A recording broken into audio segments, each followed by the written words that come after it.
Hello dear students, कैसे हैं आप सभी। आई होप कि बहुत अच्छे होंगे। तो इस वीडियो में हम क्लास 10th का मैथ्स का जो आपका चैप्टर नंबर 12 है, वृत्तों से संबंधित क्षेत्रफल, तो इस चैप्टर को हम इस वीडियो में करेंगे। तो चलिए शुरू करते हैं। तो देखिए डियर स्टूडेंट्स, जैसा कि हमारा चैप्टर का नाम है वृत्तों से संबंधित क्षेत्रफल, तो सबसे पहले हम वृत्त के बारे में जान लेते हैं कि वृत्त क्या होता है।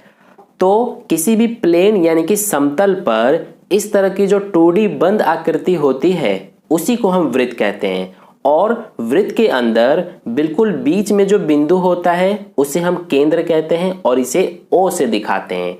तो आई होप आपको अच्छे से समझ में आ गया कि वृत्त क्या होता है।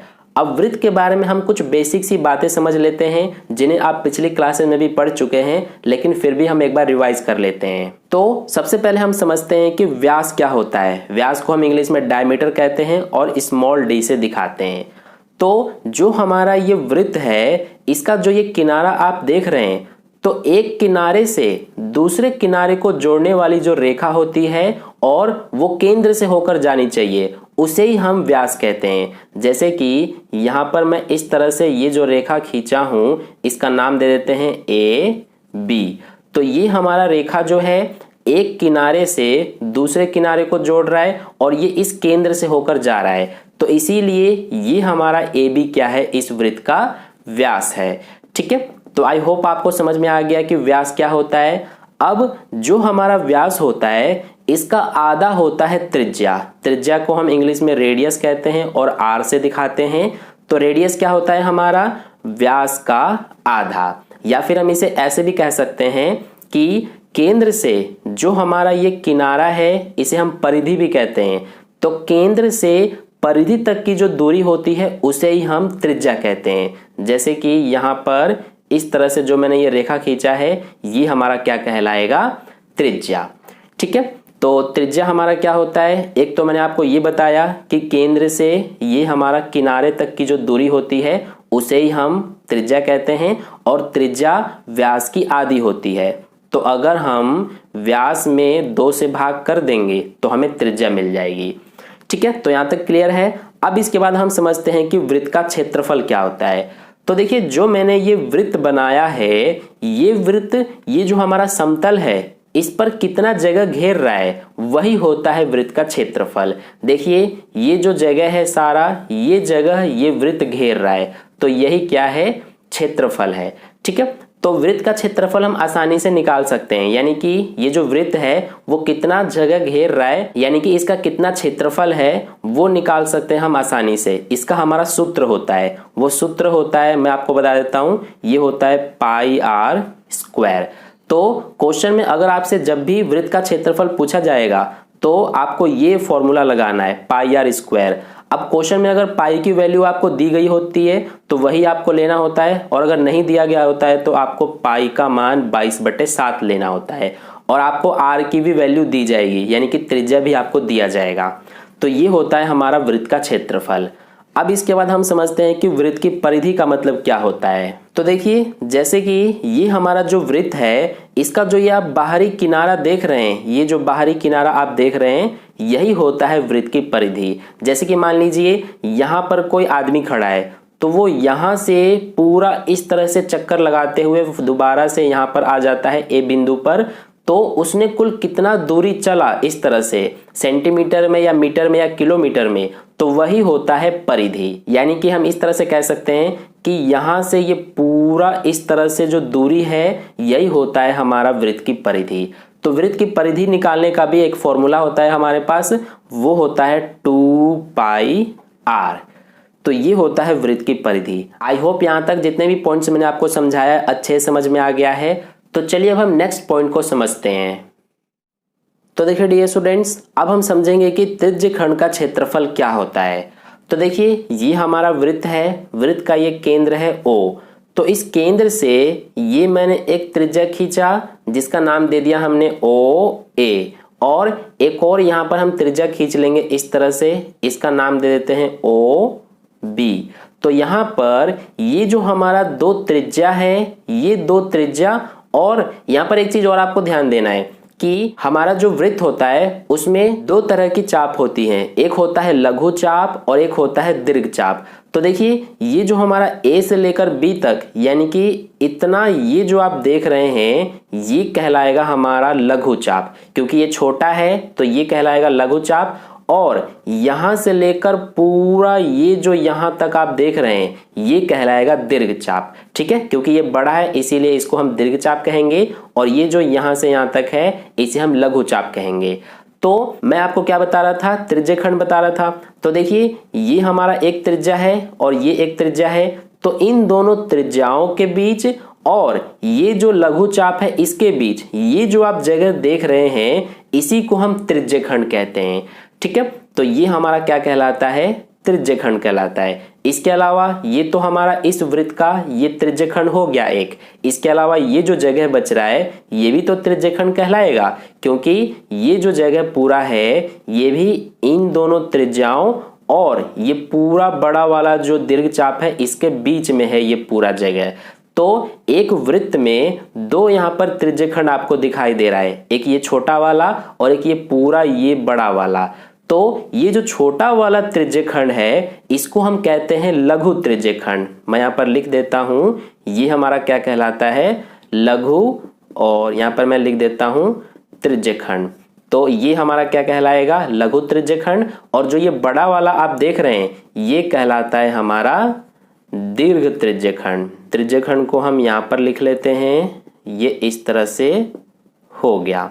ठीक है, तो आई होप आपको समझ में आ गया कि लघु त्रिज्यखंड और दीर्घ त्रिज्यखंड क्या होता है। अब देखिए जो हमारा ये त्रिज्यखंड होता है, ये लघु त्रिज्यखंड और दीर्घ त्रिज्यखंड, तो ये त्रिज्यखंड निकालने के लिए क्वेश्चन आता है हमारा।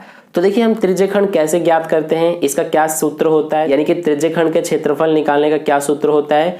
तो यहाँ पर ये जो हमारा केंद्र पर ये कोण बनता है इसको हम यहाँ पर कह देते हैं थीटा। थीटा का मान कुछ भी हो सकता है, यानी कि यहाँ पर कितने डिग्री का भी कोण दिया जा सकता है आपको क्वेश्चन में, तो ये होता है हमारा थीटा। इसके अलावा इसको मैं मिटा देता हूं। तो इसके बाद आगे देखिए, अब यहाँ पर ये हमारा हो गया थीटा। अब इसके बाद जो ये हमारा दीर्घ त्रिज्यखंड है इसमें ये पूरा हमारा हो जाएगा थीटा। तो इसका मान कैसे निकालेंगे, ये तो हमें दिया जा सकता है कितने डिग्री का भी, लेकिन अब अगर इसका मान हमें निकालना हो तो ये हम कैसे निकाल सकते हैं। तो देखिए जैसे कि हमें पता है कि जो पूरा होता है ये कितने डिग्री का कोण होता है, 360 डिग्री का। तो अगर हम 360 में से ये जो हमारा छोटा वाला ये थीटा का मान है इसको घटा देंगे तो हमें पूरा ये जो बड़ा वाला दीर्घ त्रिज्यखंड है इसमें थीटा का मान पता चल जाएगा। तो यहाँ पर 360 में से माइनस कर देंगे थीटा का मान, तो हमें ये पता चल जाएगा। ठीक है, तो ये आपको ध्यान रखना है। तो इसीलिए जो हमारा ये लघु त्रिज्यखंड होता है इसका क्षेत्रफल निकालने का सूत्र होता है हमारा थीटा बटे 360 गुणा में पाई आर स्क्वायर। तो ये होता है हमारा ये जो लघु त्रिज्यखंड होता है वृत्त में उसका क्षेत्रफल निकालने का सूत्र। यहाँ पर जो थीटा है इसका मान कुछ भी हो सकता है, यानी कि आपको क्वेश्चन में थीटा की वैल्यू दी जाएगी कितने डिग्री का कोण होगा ये, तो इस थीटा की जगह पे आपको कोण लिखना है। अब इसके अलावा जो दीर्घ त्रिज्यखंड है, देखिए दीर्घ त्रिज्यखंड ये वाला है, तो इसका क्षेत्रफल निकालने का भी सूत्र होता है हमारा, वो क्या होता है 360 माइनस थीटा बटे 360 गुणा में पाई आर स्क्वायर। देखिए वैसे तो देखा जाए ये दोनों जो फॉर्मूले हैं वो सेम ही है। अगर आपको अच्छे से समझ में आ गया है तो आप समझ गए होंगे कि ये दोनों फॉर्मूले सेम ही है। बस यहाँ पर जो थीटा है यहाँ पर हमें दिया जा सकता है। अगर दीर्घ त्रिज्यखंड का क्षेत्रफल निकालने के लिए बोला जाएगा और आपको इस थीटा का मान नहीं दिया जाएगा तो फिर आपको ये फॉर्मूला लगाना है, यानी कि 360 में से ये जो थीटा का मान दिया जाएगा लघु त्रिज्यखंड में उसको घटा देना है, और बाकी सब यही आप देख सकते हैं सेम है बिल्कुल। तो इसीलिए आपको दोनों याद करने की जरूरत नहीं है। अगर आप ये बस याद कर लेंगे तो फिर आप दीर्घ त्रिज्यखंड का भी क्षेत्रफल निकाल सकते हैं आसानी से। अब इसके बाद जैसे देखिए इस तरह के भी क्वेश्चन आ सकते हैं कि जैसे हमारा ये जो त्रिज्यखंड है इसमें ये ए बी क्या है, ये हमारा है चाप, ठीक है, और इसी तरह से ये ऊपर जो आप देख रहे हैं ये पूरा ये भी क्या है, चाप ही है। तो कभी कभी चाप की लंबाई भी पूछी जा सकती है। तो ये जो हमारा चाप है इसका मान हम कैसे निकालेंगे, यानी कि ये कितना होगा ये पता करने का भी हमारे पास सूत्र होता है। तो वो होता है हमारा थीटा बटे में 360 गुणा में 2 पाई आर। ये जो थीटा है, देखिए जैसे अगर आपको ये वाला चाप की लंबाई निकालनी है तो इसके लिए हम यहाँ पर जो थीटा का मान दिया जाएगा वो यहाँ पर लेंगे बटे में 360 गुणा में 2 पाई आर। तो ये होता है हमारा लघु चाप की लंबाई निकालने का फॉर्मूला। और इसके अलावा जो दीर्घ चाप है ये हमारा दीर्घ चाप है, तो इसकी लंबाई निकालने का सूत्र होता है हमारा 360 माइनस थीटा बटे में 360 गुणा में 2 पाई आर।